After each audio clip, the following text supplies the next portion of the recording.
Hello students, எல்லாரும் எப்படி இருக்கீங்க? தீபாவளி நல்லபடியாக கொண்டாடி இருப்பீங்கன்னு நினைக்கிறேன். எல்லாரும் தீபாவளி கொண்டாட்டத்தை முடிச்சுட்டு இப்போ செகண்ட் மிட்டம் எக்ஸாம்ஸ்க்கு இனிமேல் தான் படிக்க ஆரம்பிச்சிருப்பீங்கன்னு நினைக்கிறேன். ஒரு சிலர் இன்னுமே புக்கை தொட்டிருக்க மாட்டீங்க. ஸ்கூல் வைக்கும் போதெல்லாம் இன்னைக்கு மழை நல்லா புத்துன்னு கொட்டாதான், இன்னைக்கு ஸ்கூல் லீவ் விட மாட்டாங்களா, இப்படி ஒரு யோசனையில் ஓடிட்டு இருப்பீங்க. ஸோ உங்களோட மனநிலை எனக்கு நல்லாவே புரியுது. ஸோ இருக்கிற இந்த கொஞ்ச நாளில், அதாவது செகண்ட் மிட்டம் அப்படின்றது பார்த்தோம்னா நமக்கு November 11 ஸ்டார்ட் ஆகுது. கரெக்டான இன்னும் டைம் டேபிள் வரல. ஸோ யூடியூப்ல நிறைய டைம் டேபிள் வந்துட்டு இருக்கு. அது எல்லாமே டென்டேட்டிவ் டைம் டேபிள். அதாவது டென்டேட்டிவ் அப்படின்னா அப்ராக்சிமேட்டா சொல்றது தான். ஸோ கரெக்டான டைம் டேபிள் அப்படின்றது இன்னும் கவர்மெண்ட்லேருந்து அஃபிஷியலாக இன்னும் வரல. ஆனால் November 11 அப்படின்றது கவர்மெண்ட் அனௌன்ஸ் பண்ண டேட்டு, அது மட்டும் கன்ஃபார்ம். நவம்பர்லேருந்து 13 உங்களுக்கு நடக்கிறதுக்கு இருக்கு. ஸோ இந்த குறைந்தபட்ச நாட்களில் இருக்கக்கூடியது முழுசாக பார்த்தோம்னா நமக்கு ஒரு 12 டேஸ் தான் இருக்குது. 12 to 13 டேஸ் தான் இருக்கும் அதிகபட்சம் பார்த்தோன்னா. ஸோ இதில் இந்த 2 வீக்ஸில் நீங்கள் எப்படி போர்ஷன் கவர் பண்ணுறது அப்படின்றது தான் இந்த வீடியோவில் பார்க்க போகிறோம். ஸோ 100% நம்ம மார்க்ஸ் ஸ்கோர் பண்ணணும் அப்படின்னா 100% போர்ஷன் கவர் பண்ணுறது பெட்டரா இல்லை 80% கவர் பண்ணுறது பெட்டரா அப்படின்றத இந்த வீடியோவில் சொல்ல போகிறேன். ஸோ இது 9th 10th 11th 12th எல்லா ஸ்டாண்டர்டுக்கும் எல்லா குரூப்ஸ்க்குமே ரொம்ப யூஸ்ஃபுல்லான ஒரு வீடியோ. ஸோ வீடியோவை ஸ்கிப் பண்ணாதீங்க. உங்களுக்கு எப்படி படித்தா மார்க்ஸ் ஸ்கோர் பண்ணலான்ற ஒரு சின்ன டிப்ஸ் தான் சொல்ல போகிறேன். ஸோ கண்டிப்பாக யூஸ்ஃபுல்லாக இருக்கும்னு நினைக்கிறேன். நீங்கள் நம்ம சேனலை சப்ஸ்கிரைப் பண்ணாமல் பார்க்குறவங்களா இருந்தால் சப்ஸ்கிரைப் பண்ணிக்கோங்க. இதுவரையும் சப்ஸ்கிரைப் பண்ணி பார்க்குறேன் எல்லா ஸ்டூடெண்ட்ஸ்க்கும் ஒரு பெரிய தேங்க்ஸ் சொல்லிக்கிறேன். அதை விட ரொம்ப முக்கியம், நிறைய பேர் லைக் பண்ண மறந்துடுங்க. ப்ளீஸ் லைக் பண்ணிடுங்க. ஹை பாயிண்ட்ஸ் கொடுத்து சப்போர்ட் பண்ணுங்க. எதுக்கு அந்த ஹை பாயிண்ட்ஸ் அப்படின்னு பார்த்தா நம்மளோட சேனலோட growth இன்க்ரீஸ் ஆகிறதுக்கு ரொம்ப யூஸ்ஃபுல்லாக இருக்கும். ஸோ கண்டிப்பாக இந்நேரம் சப்போர்ட் பண்ணியிருப்பீங்கன்னு நினைக்கிறேன். வாங்க வீடியோக்குள்ளே போயிடுவோம். அதாவது இப்போ போர்ஷன் பார்த்தீங்கன்னா உங்களுக்கு ஒரு சப்ஜெக்டில் மிட்டம்க்கு ரொம்ப குறைஞ்ச போர்ஷன் தான் வரும். சரியா? ஒரு சப்ஜெக்ட் எடுத்தோம் அப்படின்னா அதில் ஒரு 3 லெசன் இருக்கும், இல்லை 4 லெசன் இருக்கும். ஸோ இதை எப்படி நம்ம படிக்கலாம் அப்படின்னு பார்த்தீங்கன்னா, இப்போ 4 லெசன் இருக்குது உங்களுக்கு போர்ஷன் அப்படின்னா, ஸ்லோ லேர்னர்ஸாக இருக்கவங்க ஃபஸ்ட்டு 2 லெசனை மட்டும் பக்காவாக ஃபுல்லாக படிச்சிருங்க. ஸோ இது ஒரு ஈஸியான ஒரு டிப்பு, நல்ல மார்க்ஸ் ஸ்கோர் பண்ணுறது.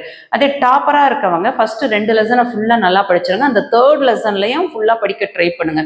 இல்லை என்னால் அதை படிக்க முடியலை அப்படின்னு நினைக்கிறவங்க அதில் இருக்க இம்பார்ட்டன்ஸ் ஆச்சும் படிக்க பாருங்க. ஸோ இந்த மாதிரி நீங்கள் படிக்கும் பொழுது கண்டிப்பாக உங்களுக்கு வித் சாய்ஸில் எக்ஸாமில் கொஷின்ஸ் கொடுப்பாங்க இல்லையா? ஸோ வித் சாய்ஸில் நம்ம சாய்ஸில் நம்ம ஸ்கிப் பண்ணிட்டு அந்த 4th யூனிட்ல இருந்து கேட்கக்கூடிய கொஷின்ஸை ஸ்கிப் பண்ணிட்டு ஃபர்ஸ்ட் அந்த 3 யூனிட்ஸ்ல இருந்து கேட்கக்கூடிய கொஷின்ஸை ஈஸியாக அட்டன் பண்ணலாம். ஸோ இது ஒரு யூஸ்ஃபுல்லான ஒரு ஸ்டடி டிப்பு. இதை ஃபாலோ பண்ணுங்க. அதை விட ரொம்ப முக்கியம், 1 வேர்ட்ஸ் மட்டும் பார்த்தீங்கன்னா நீங்கள் 4 யூனிட்டுக்குமே ஃபுல்லாக பார்த்துக்கோங்க.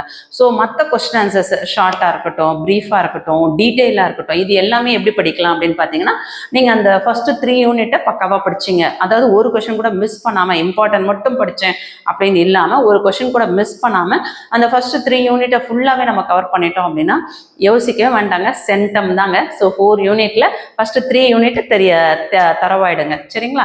அதுக்கு அடுத்தது ஸ்லோ லேர்னர்ஸாக இருக்கவங்க 4 யூனிட்ல இருக்க 1 மார்க் கொஸ்டின் ஃபுல்லாக நல்லா படிச்சுட்டு ஃபர்ஸ்ட் 2 யூனிட்டை பக்காவாக தயாராகிடுங்க. நீங்கள் கண்டிப்பாக பார்த்தீங்கன்னா உங்களுக்கு 50 மார்க்ஸ் அப்படின்னா கூட அழகாக நம்ம ஒரு 35+, 40+ தாராளமாக ஸ்கோர் பண்ணலாம். ஸோ சென்டம் எடுக்கணும் அப்படின்னு நினைக்கிறவங்க 3 யூனிட்ஸ் ரெடி ஆகிடுங்க. சொன்னது புரியுதுங்களா? அதே போல் நிறைய ஸ்டூடெண்ட்ஸ் படிக்கிறீங்க, ஆனால் என்ன பண்ணுறீங்க, எழுதி பார்க்க மாட்டீங்க. ஏன் மார்க் போகுது அப்படின்னு பார்த்தீங்கன்னா, நிறைய பேர் படிக்கிறீங்க, எழுதி பார்க்க மாட்டீங்க. நம்ம எழுதி பார்க்காம எல்லாமே படித்து முடித்த மாதிரி இருக்கும். ஸோ ஒரு சின்ன ஒரு எக்ஸாம்பிள் சொல்கிறேன். இந்த வீடியோவை நீங்கள் எப்போ பார்க்குறீங்களோ அந்த நிமிஷமே பாருங்கள்.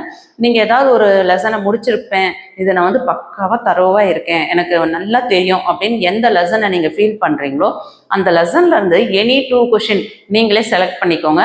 அதுக்காக ஈஸியாக 1 லைன் 2 லைன் கொஷின்ஸ்லாம் செலக்ட் பண்ணாதீங்க. டீட்டெயில் ஆன்சரோ இல்லை ப்ரீஃப் ஆன்சரோ ஒரு 2 கொஷின் எடுத்து செலக்ட் பண்ணி நீங்களே எழுதுங்களேன். எழுதிட்டு உங்களோட கிளாஸ் ஒர்க்கோ இல்லை டெக்ஸ்ட் புக்கோ எடுத்து செக் பண்ணி பாருங்கள், அதில் எவ்வளோ மிஸ்டேக்ஸ் இருக்குது. கண்டிப்பாக ஒன்று கிராமர் மிஸ்டேக்ஸ் இருக்கும், இல்லை ஸ்பெல்லிங் மிஸ்டேக்ஸ் இருக்கும், இல்லை நம்ம கீ பாயிண்ட் கொடுத்துருக்க மாட்டோம், இல்லை பாயிண்ட்ஸ் போட்டு எழுதியிருக்க மாட்டோம். ஸோ இந்த மாதிரியான மிஸ்டேக்ஸ்லாம் இருக்கும். ஸோ இதை எப்படி நம்ம எழுதி பார்க்கலாம் அப்படின்னு பார்த்தீங்கன்னா, நிறைய ஸ்டூடெண்ட்ஸ் என்ன கம்ப்ளைண்ட் வருதுன்னா, குவார்ட்டர்லியில் எனக்கு எல்லா மேக்ஸில் எல்லா சம்ஸுமே தெரியும், ஆனால் நான் டைம் பார்த்தாமல் நான் எக்ஸாமில் விட்டுட்டு வந்துட்டேன், ஸோ படித்தது எல்லாமே வீணாக போச்சு அப்படின்னு சொல்லிட்டு நிறைய பேர் புலம்புறது என்னால் உணர முடியுது. ஏன்னா நிறைய பேர் கமெண்ட்ஸ்லேயே சொல்லிட்டு இருக்கீங்க. ஸோ ஸ்டூடெண்ட்ஸ் வந்து எல்லாருமே ஃபேஸ் பண்ணக்கூடிய ஒரு விஷயம் தான். ஸோ என்னோட இயர்ஸ் 26 இயர்ஸ் எக்ஸ்பீரியன்ஸில் என்னோட ஸ்டூடெண்ட்ஸுமே இதை வந்து மேக்ஸிமம் எல்லாருமே வந்து சொல்லக்கூடியதான். ஸோ அது டாப்பராக இருக்கட்டும், ஸ்லோ லேர்னராக இருக்கட்டும், யாராக இருந்தாலும் அந்த டைமை வந்து மேனேஜ் பண்ணுறது அப்படின்றது ஒரு பெரிய சேலஞ்சிங்காக இருக்கும். ஸோ நீங்கள் என்ன பண்ணுங்க அப்படின்னா, நம்ம படிக்கும் பொழுதே வந்து ஒவ்வொரு டீட்டெயிலையும் வந்து ஒரு டீட்டெயில் அப்படின்னா அதுக்கு ஒரு 5 மினிட்ஸ்க்கு மேலே நீங்கள் டைம் கொடுக்காதீங்க. ஸோ வீட்லேயே வந்து எழுதி பார்க்கும்போது ஒரு 5 மினிட்ஸில் ஒரு டீட்டெயில் எழுதி பார்க்கணும் அப்படின்னு ப்ராக்டிஸ் பண்ணுங்க. ஷார்ட் ஆன்சர்ஸ் ஒரு 10 ஷார்ட் ஆன்சர்ஸ் எழுதுறீங்களா, ஒரு 15 மினிட்ஸில் ஒரு 10 ஷார்ட் ஆன்சர்ஸ் எழுதி பாருங்க. ஸோ இந்த மாதிரி டைம் வந்து நீங்களே வந்து டைம் செட் பண்ணி அலாரம் வச்சு செட் பண்ணிக்கோங்க. செட் பண்ணி எழுதி எழுதி எழுதி ப்ராக்டிஸ் பண்ணுங்க. எழுதி பார்த்ததை கண்டிப்பாக செக் பண்ணணும். அது வேற யாரோ அம்மாவோ இல்லை டியூஷன்லேயோ இல்லை உங்களோட ஃப்ரெண்ட்ஸோ செக் பண்ணக்கூடாது. உங்களோட நோட்ஸை நீங்களே செக் பண்ணுங்க. அதில் என்ன மிஸ்டேக்ஸ் இருக்கோ அந்த மிஸ்டேக்ஸை மட்டும் ரவுண்ட் பண்ணிட்டு அங்கே என்ன கரெக்டான வேர்டு வரும், அதோட ஸ்பெல்லிங் என்ன மிஸ்டேக் பண்ணியிருக்கோம், அதை வந்து ஸ்பெசிஃபிக்காக அந்த வேர்டெல்லாம் எடுத்து அதை டிக்டேஷன் வேர்ட்ஸ் மாதிரி ப்ராக்டிஸ் பண்ணிக்கோங்க. அந்த டிக்டேஷன் வேர்ட்ஸ் மாதிரி எழுதுனதை அதை திரும்ப செக் பண்ணி அது எல்லாம் கரெக்டாக வர வரையும் ப்ராக்டிஸ் பண்ணுங்க. இந்த மாதிரி ப்ராக்டிஸ் பண்ணும்பொழுது என்ன ஆகும் அப்படின்னு பார்த்தீங்கன்னா, அந்த கொஷின்ஸில் இருக்க வேர்ட்ஸ் ஸ்பெல்லிங் மிஸ்டேக்கோ இல்லை நம்ம முக்கியமான கீ பாயிண்ட்டோ எதையுமே வந்து மிஸ் பண்ணாமல் நம்ம வந்து நல்லா வந்து மார்க்ஸ் ஸ்கோர் பண்ண முடியும். ஆனால் நிறைய ஸ்டூடெண்ட்ஸ் என்ன பண்ணுறீங்க, ஃபுல்லாக அப்படியே படிச்சுட்டு ஸ்ட்ரெயிட்டாக போய் எக்ஸாமில் போய் எழுதுறீங்க. ஸோ எக்ஸாமில் ஸ்ட்ரெயிட்டாக போய் நம்ம எழுதுறதுனால என்ன ஆகுது, நமக்கு ஒன்று பாயிண்ட் மறந்துடுது, இல்லை ஸ்பெல்லிங் மிஸ்டேக் வருது. ஸோ இந்த மாதிரியான தவறுதல்கள்லாம் நடக்காம இருக்கணும் அப்படின்னா நீங்க தினசரி எழுதி பாருங்க. என்னடா டைம் ரொம்ப குறைச்சலா இருக்கே, இவங்க சொல்றது வந்து அது வந்து ப்ராக்டிக்கலா ஒர்க் ஆகுமா அப்படின்றது நீங்க யோசிக்கிறது புரியுது. லாஸ்ட் எக்ஸாமுக்கு தொடங்குறதுக்கு ஒரு 4 நாளுக்கு முன்ன ஸ்டாப் பண்ணிக்கோங்க எழுதி பார்க்குறத. ஸோ அது வரையும் தயவு செஞ்சு எழுதி பாருங்க. ஒரு 5 ஹார்ஸ் ஒரு நாளைக்கு படிக்கிறீங்க, ஈவினிங் ஒரு 3 ஹார்ஸ் படிக்கிறீங்க, அதாவது ஒரு 6 o'clock எடுத்தால் கூட 9 o'clock வரையும் படிக்கலாம், இல்லை 6:30னா 9:30 வரையும் படிக்கலாம், இல்லை 7 o'clock எடுத்தால் கூட ஒரு நீங்கள் லஞ்ச் டைம் இது டின்னர் டைம்லாம் முடிஞ்சிச்சு பிரேக்லாம் போச்சுன்னா கூட ஒரு 10:30 வரையும் படிக்கலாம் நைட்டில். அது போக மார்னிங்கில் கண்டிப்பாக வந்து ஒரு 2 ஹார்ஸோ இல்லை ஒரு 1.5 hours 1 hours கண்டிப்பாக படிக்க முடியும். ஸோ மேக்ஸிமம் ஒரு 5 ஹார்ஸ் படிக்கணும் அப்படின்றத நீங்கள் வந்து கோலாக செட் பண்ணிக்கோங்க.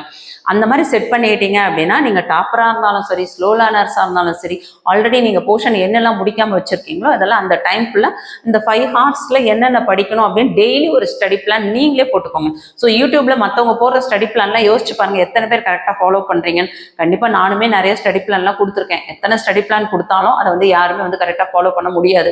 ஏன்னா எனக்கே நல்லா தெரியும், டியூஷன் எடுத்துகிட்டு இருக்கேன், எனக்கே நல்லா தெரியும் பிள்ளைங்களால் வந்து அதை வந்து கரெக்டாக பர்ஃபெக்டாக முடிக்க முடியாது. என்ன ரீசன் அப்படின்னு பார்த்தீங்கன்னா, ஒரு நாள் நமக்கு உடம்பு சரியில்லாமல் போகும், இல்லை நமக்கு படிக்கிறதுக்கு மூடு இல்லாமல் போகும், ஸ்கூலில் நிறைய ரெக்கார்ட் ஒர்க்கு அசைன்மெண்ட் அந்த மாதிரி ஏதாவது கொடுத்துருவாங்க, ஸ்கூலில் கிளாஸ் டெஸ்ட்னு சொல்லுவாங்க.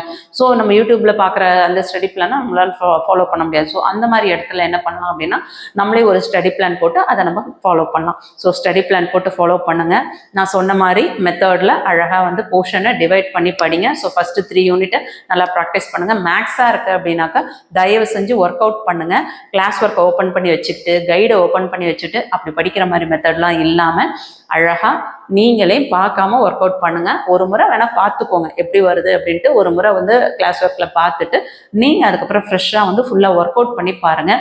மேக்ஸை பொறுத்த வரையும் எக்ஸசைஸ் பார்க்குறது பெஸ்ட்டாக, எக்ஸாம்பிள் பார்க்குறது பெஸ்ட்டானா ரெண்டுமே கண்டிப்பாக பார்க்கணும். அதில் அதிகபட்சமாக எதை பார்க்கணும் அப்படின்னா எக்ஸாம்பிள் சம்ஸ். என்ன ரீசன் அப்படின்னு பார்த்தோம்னா, எக்ஸாம்பிளில் ஒரு மாடலில் ஒரு சம் நம்ம பார்த்துட்டோம் அப்படின்னா அதே பேட்டர்னில் எக்ஸசைஸில் பார்த்தீங்கன்னா உங்களுக்கு ஒரு 3 to 4 சம்ஸ் கண்டிப்பாக இருக்கும். ஸோ அந்த மாதிரி இடத்துல நம்ம எக்ஸாம்பிள்ஸ் நல்லா பார்த்துட்டோம் அப்படின்னா எக்ஸசைஸை பார்க்கறது நமக்கு ரொம்ப ஈஸியாக இருக்கும். ஸோ இதெல்லாம் ஃபாலோ பண்ணுங்கள். நான் சொல்லக்கூடிய இந்த டிப் கண்டிப்பாக உங்களுக்கு யூஸ்ஃபுல்லாக இருக்கும்னு நினைக்கிறேன். நீங்கள் வந்து 100% மார்க்ஸ் ஸ்கோர் பண்ணுறதா இருந்தாலும் 80% மார்க்ஸ் ஸ்கோர் பண்ணுறதா இருந்தாலும் நான் சொல்லக்கூடிய இந்த டிப்பெல்லாம் ஃபாலோ பண்ணி பாருங்கள். கண்டிப்பாக இந்த செகண்ட் மிட்டமில் நீங்கள் சூப்பராக மார்க்ஸ் ஸ்கோர் பண்ணுவீங்க. நம்ம கல்வி விஜய் சேனலை சப்ஸ்கிரைப் பண்ணாமல் பார்க்குறவங்க ப்ளீஸ் சப்ஸ்கிரைப் பண்ணுங்கள். ஆண்டிக்காக சப்ஸ்கிரைப் பண்ணி லைக் பண்ணி ஒரு ஹை பாயிண்ட்ஸ் கொடுத்து சப்போர்ட் பண்ணுங்கள். தேங்க்யூ.